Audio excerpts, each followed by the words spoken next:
Summary of Our Country's Good by Timberlake Wertenbaker. In the year 1787, a group of British convict ships is leaving for Australia. Captain Arthur Phillip will be in charge of one of the first prison camps in the area. Not long after the military officers and their prisoners arrive, Phillip talks with Judge Collins, Captain Tench, and Midshipman Harry Brewer about whether or not punishment is fair. Phillip doesn't like harsh forms of justice, but Tench thinks the death penalty is right. As the men talk, they start to think about how soon some prisoners are going to be hanged after this conversation. Although Phillip doesn't like the idea of the show, Judge Collins says that public hangings give prisoners a mortar of fear that is important for civilization to work well. Tench agrees with this and says that the hangings are the prisoners' favorite form of entertainment. Phillip thinks the prisoners should have access to other kinds of entertainment. When Tench makes fun of Phillip for this, Phillip says, "No one is born naturally cultured," meaning that even he had to learn to enjoy things like theater. He still tells Harry to go ahead with the hanging, though. One night, Lieutenant Ralph Clark writes in his notebook while sleeping in his tent. He is writing to his wife Alicia, who is still in England. Harry finally comes over and starts to talk about how lonely he is. It's been a month since the convict ship arrived and Harry killed the prisoners Phillip was talking about in the first scene. One of them was Handy Baker, who was Lauchling's second boyfriend. Harry is also seeing another prisoner named Duckling. Harry says, "Ralph, I saw Handy Baker last night. He's come back," which Ralph agrees. He tells him that Duckling has stopped talking to him and suggests that it's because he helped kill Handy. "I didn't want to hang him," he responds. He also says that Duckling worries out loud that maybe she did feel something when she was with Handy, even though she says she never feels anything with him. Harry then says that he saved Duckling's life by getting her sent to Australia instead of being killed, but she doesn't thank him for it. Ralph then says Governor Phillip doesn't have time for him. He thinks of ways to get the governor's attention, and Harry tells him that Phillip wants someone to put on a play with the prisoners. Ralph finds it silly to think that the inmates might actually be in a play, but Harry believes that some of them are good women, even though he starts to complain about Duckling again right away.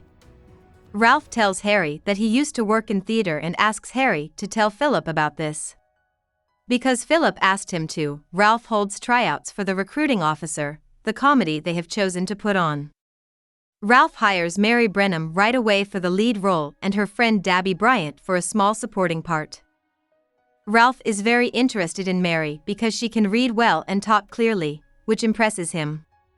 He also picks Liz Morden, a prisoner who is not liked and is often rude and violent. Soon after the first casting call, Phillip talks about the merits of the theater with some of his co-workers. They all have different thoughts on whether the play is a good idea or not. On the one hand, Major Ross and Captain Tench are still critical. They believe that thieves can't change and should only be sent to prison to do their time. Phillip and Ralph, on the other hand, think that the play will change things. Rev. Johnson and Judge Collins aren't sure which side to support. Ralph is adamant that the interviews he's had have already changed the prisoners' minds. "They seem to gain some grace," he says. "They seem to lose some of their filthiness."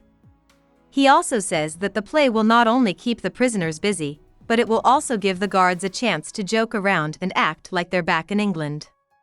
Harry tries to get Duckling to talk to him again by pleading with her to recognize him while they are making plans. Even though they live in the same house, it's clear that she doesn't like him. When she says that Harry should let her hang out with the other prisoners, he starts to doubt her. After a fight, Duckling finally says, "I wish I were dead. At least you'll be free when you die." Duckling asks Harry to put her in Ralph's play, but Harry tells her not to sleep with Ralph because he is shocked.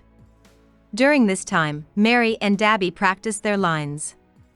Dabby makes fun of Liz when she tries to join them. Mary helps them both practice anyway, since she is the only one who can read. Soon, Dabby and Liz start fighting. The colony's hangman, Ketch Freeman, shows up and asks them why they're at each other's throats. "If I were you, Mr. Hangman Ketch Freeman, I wouldn't talk about throats, Liz tells him, and the three women scold him. That night, Freeman goes to Ralph's tent and tells him about his life. He tells Ralph that he always gets in trouble just for being in a group that breaks the law together. In fact, Ketch was with Handy Baker when he and some others stole food, but he got out of being put to death by agreeing to be the colony's hangman. But he can't stand that everyone dislikes him, so he begs Ralph to let him be in the play, thinking that this will help him make up for it. Ralph gets the players together for the first official practice. The actors are Mary, Liz, Dabby, Ketch, Duckling, John Wisehammer, an educated literary man, and Robert Sideway, a wealthy man. The prisoners fight for most of the practice because no one wants to work with Liz and everyone dislikes Ketch. As Sideway acts out his role in an over-the-top dramatic way for the made-up audience, a prisoner named Black Caesar rushes in and says he wants to be in the play, even though the part doesn't exist. Ralph doesn't like this, but he agrees. Major Ross and Captain Campbell show up during the practice and tell Ralph that John Arscat and Henry Cable, two men he originally cast but didn't show up, have run away into the woods with three others. He then says that this turn of events was caused by the play. When Ross saw Caesar among the players, he told Ralph that the prisoner was with the group of escapees before he turned around and went back. Ross sees Wisehammer too and blames him just because he is Jewish. Finally, he says Liz and Cable were last seen together near the food supplies for the camp. He tells her, "Liz Morden, you will be tried for stealing from stores. You know what the punishment is? To die by hanging." Liz, Caesar, and Wisehammer talk to Arscat, who has been caught in jail. Mary, Sideways, and Duckling eventually come in and start practicing with the other players again.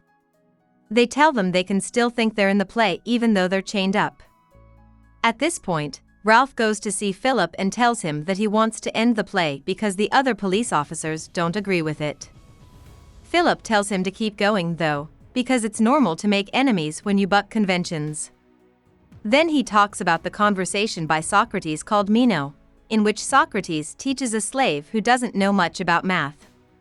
He suggests that Ralph should treat his players the same way he treats the slave boy, like a reasonable person. The boy then becomes a rational person, loses his fear, and becomes a good mathematician. He also says that he wanted Ralph to cast Liz so that they could be an example of her redemption. Ralph agrees to keep going with the play. The sounds of people he helped kill, like Handy and Thomas Barrett, can be heard one night in Harry's tent as he drinks rum. He gets very angry and Duckling runs up to him. He accuses her of cheating on him with Handy on the beach, even though she had just offered to have sex with him to calm down. Not long after this scene, Harry gets sick and dies. Duckling is sad about his death because she finally told him she loved him. Ralph comes across Mary practicing by herself on the beach one night. He and she start to feel connected when he joins her and reads the lines of her character's partner. Their fake hug turns into something real. Ralph says he's never seen a woman naked before, not even his wife, as they take off their clothes. Liz and the others are let out of jail and can practice. Though, Liz was given the death penalty because she wouldn't say she was innocent during her hearing. Philip gets together with her, Judge Collins, Ralph, and Ross to fix this. Liz finally says she didn't protect herself because she didn't think anyone would listen to her. Philip and Collins are very upset about this because they want to make the justice system fair. Finally, Liz says she did steal food, so Collins lets her go on trial again.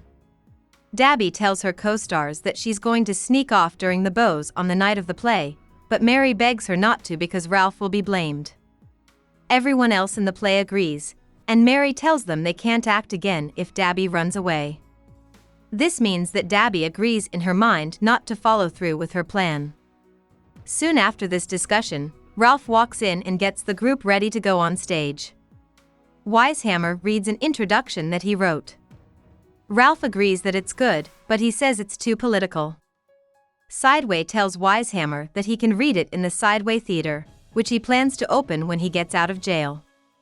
This is when Arscat walks out on stage and gives the play's first speech, which gets a huge cheer from the crowd. About the author. Wertenbaker was born in New York City but spent most of his childhood in the town of Ciboure in Basque Country, France. His name was Charles Wertenbaker, and so was her mother. She is best known for the book she wrote about his death. Wertenbaker started writing after finishing from St. John's College in 1966, but she soon went back to teaching full-time.